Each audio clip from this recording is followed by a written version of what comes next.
If you are the parent of a young athlete who is dedicated to playing one sport year-round, you're going to want to hear this. Your single sport athlete is 81% more likely to sustain an injury than their peers who play multiple sports. And making matters even worse, 50 to 75% will suffer a re-injury or experience symptoms later in life. So joining us with important information is Dr. Nik Verma. He's orthopedic surgeon for the Chicago White Sox. He's also the chief of sports medicine at Rush University Medical Center. Doctor, good morning to you.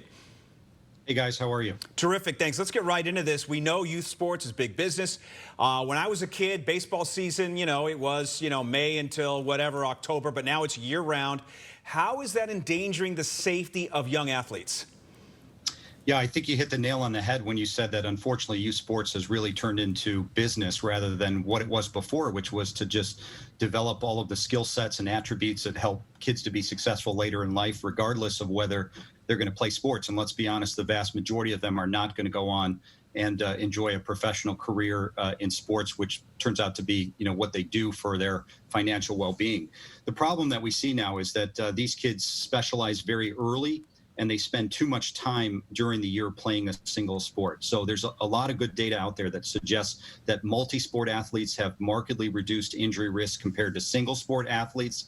And the number seems to be about 7 to 8 months a year of a single sport. If you exceed that level, that's when we see these injury rates going up and up significantly. Wow. Okay, so let's talk about that. Obviously, it's the repetition that's probably getting to them. But what can parents do to make sure that this doesn't happen to their child? Because as we said earlier, Tommy John was something you saw in the pros, and now here you are doing it in teens.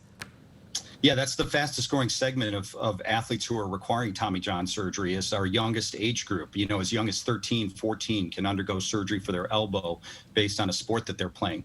I think my biggest advice to parents is you've got to be an advocate for your child, right? One of the issues that we see now is that these kids are not just playing on a school team. They're playing on a school team. They're playing on multiple travel teams. They're doing showcases. They're working with private coaches. Really, the two people that are aware of what's going on with the child's athletic performance is the kid and the parent. And they're the ones who have to really look at, is what they're doing reasonable? Is it appropriate? Is it within guidelines that are offered by various organizations such as MLB, such as the American Orthopaedics Society for Sports Medicine? The numbers are out there about what are the recommended pitch volumes, the rest time, as well as the number of months per year.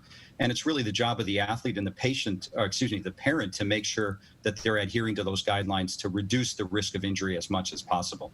Hey, Doc, you and I were kids once, and we felt like, we were impervious to just about anything. What do you want parents to know about symptoms? We know with Tommy John, it's a tendon, right, in the elbow, and then you use the wrist tendon and you replace it. But can you catch this in advance? And are parents, in your mind, are they being proactive enough when it comes to talking to the young athletes about what might be wrong?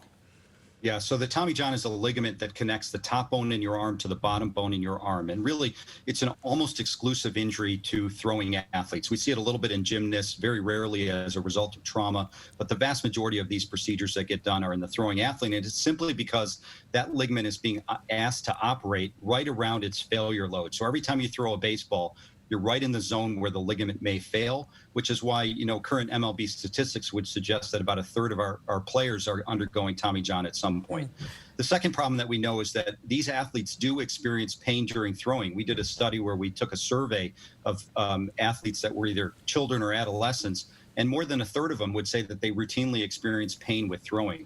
I think the two biggest keys are, number one, is these athletes know their body, especially when they've been playing this sport for long enough. They know what's normal soreness and they know what's pain soreness. When they have pain soreness, you need to stop and ask the question, what's going on? And at the very least, take a rest period until that soreness resolves.